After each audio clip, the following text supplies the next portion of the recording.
exploring brotherhood is something that is in all of Gavin's films, and he does it very well. I think that these guys grew up in an incredibly complicated way, and this film, although is sort of a Trojan horse for all kinds of sort of traumatic kids being raised in traumatic situations. It's a Trojan horse for, like we talked before, sort of folks that are growing up on the spectrum, and what that does and how that is, for the entire family. And it's sort of again delivered in this Trojan horse of being an action film. And there was no shortcuts taken in this second film. It was not, hey, we can do sort of an easier version, just get it out there. It was really, it was a deeper dive into the relationship. It was a deeper dive into the wound that took place in this family, and that's something I'm all on board for. And I've always thought with Brax, especially, he's as equally complicated a person as his brother is, and I was enormously grateful and happy that they decided to dive into his character this way, and it's been a lot of fun.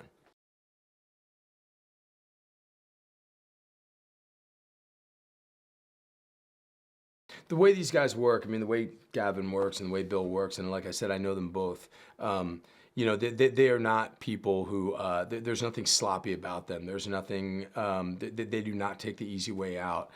Bill has an encyclopedic knowledge of these characters. These people are all coming from his life, from his world, and his heart, and his head. I've gotten to know Bill pretty well over the years, and Gavin works the exact same way. He's methodical. He doesn't leave any stone unturned. There's nothing that just sort of is thrown away.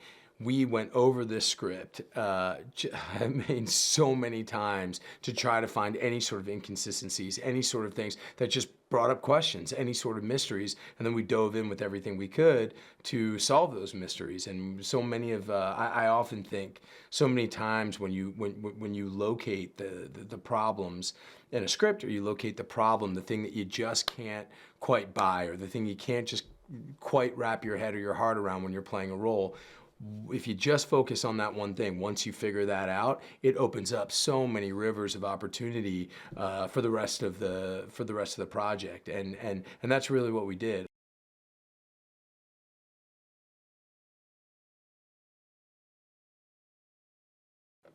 And truthfully, with Brax, he's lived his entire adult life, the majority of his life, looking only at he like so many of us are. They live in response to their main wound, the main wound of their life, and the main wound of Brax's life is his brother sort of rejecting him and losing contact with him. That was his one person, and honestly, I think for Brax, when he sees how committed Chris is, his brother, to Ray, and to figuring this thing out, I think he's hurt by it. I think he doesn't understand it. If you're so committed to this guy, how come you haven't been committed to me? And there's a real protective narcissism, I think, that he has, and he's sort of unable to see anything outside of that until he does. And again, that's sort of where these characters evolve, and that's where there's these characters that have such a sort of colorful and rich history together. They grow, and they grow on screen, they grow on camera, where in the first film they really weren't together at all. They were just sort of these mysterious people who were sort of orbiting around each other, and then at the end they came into just into conflict, and then there was this promise of, hey, we're going to get together, and they never did. And I think we saw the betrayal, we saw the last part of the wound, and now we're starting to see these people coming together and starting to heal.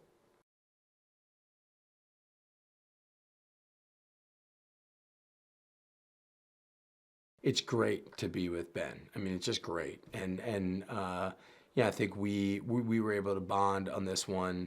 Last time we didn't spend that much time with each other, but we really did on this, and we really got close, and he and I just had sort of an ease and a rapport right from the jump, both on screen and off, and I'm really grateful for it. I admire him so much.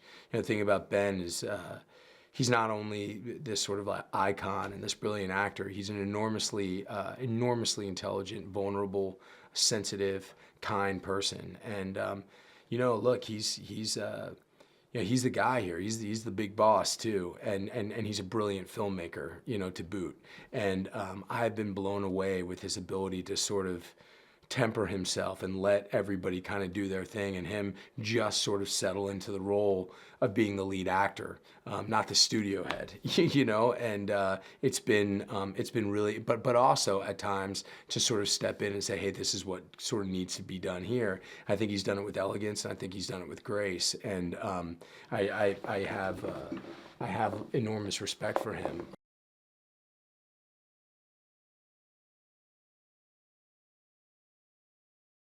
Look, I hope people dig it. I really hope people dig this movie. I think that there is a ton of heart behind this movie. I think there's a ton of heart. I think it came from love. I think again, there's no shortcuts on this film. I think that it's a sequel, but it's also a standalone film. I think that there's so much love again for these characters and for this family at the core of the film, and every part of the process, every part of the journey along the way was kind of made from that.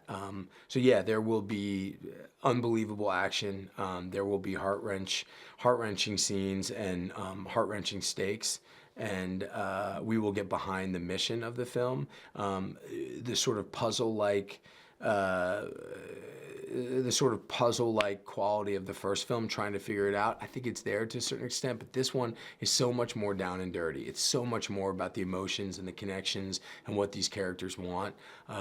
But I think you'll see that. I think that's the biggest takeaway. I think you're going to see that this story is so much more about it. There's just so much more heart in this version, and I think people are going to dig it.